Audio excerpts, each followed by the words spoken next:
Welcome to the recap of Spider-Man No Way Home. In this video, we're going to break down the major events of the movie. Let's dive in. In that video, Mysterio made it look like Peter was responsible for his death and for causing the chaos in London.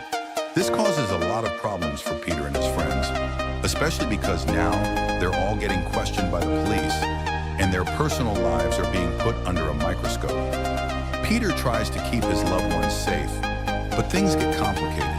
His Aunt May, his best friend Ned, and his girlfriend MJ all find themselves facing public backlash. They're all affected by the accusations, and it makes Peter feel guilty and desperate to fix everything. He tries to apply to colleges, but realizes that his reputation as Spider-Man is ruining his chances of a normal life. Feeling cornered, Peter turns to Doctor Strange for help. He asks Doctor Strange to use magic to make the world forget that he's Spider-Man. Peter wants things to go back to normal, and he's hoping that erasing everyone's memory of him being Spider-Man will do the trick.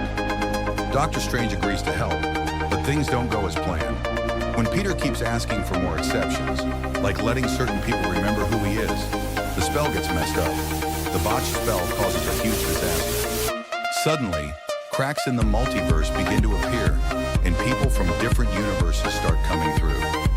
The first villain we meet is Doc Ock, played by Alfred Molina, who's from the Tobey Maguire Spider-Man universe. He's confused at first, not understanding why Peter Parker looks different, but things quickly get dangerous. Peter tries to handle the situation, but the arrival of Doc Ock is just the beginning.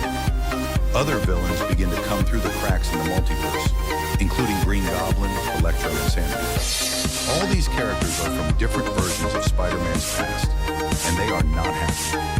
Peter realizes that these villains aren't just coming through randomly. They're being pulled from their own universes at the moment they died in their respective timelines. This means they're all potentially dangerous and have a deep hatred for Spider-Man. Doctor Strange decides that the only way to fix things is to send these villains back to their universes, but that means they'll likely meet their fate, death. However, Peter doesn't want to kill them. He believes he can help them and change their destiny. Peter brings the villains back to the Sanctum Sanctorum and tries to create a cure for each of them. He works on devices to fix their issues, like curing Green Goblin's madness, fixing Doc Ock's mechanical arms, and turning Electro back into a normal man.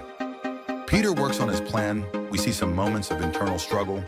Peter has good intentions, but he starts to realize that these villains might not be as easy to change as he thought.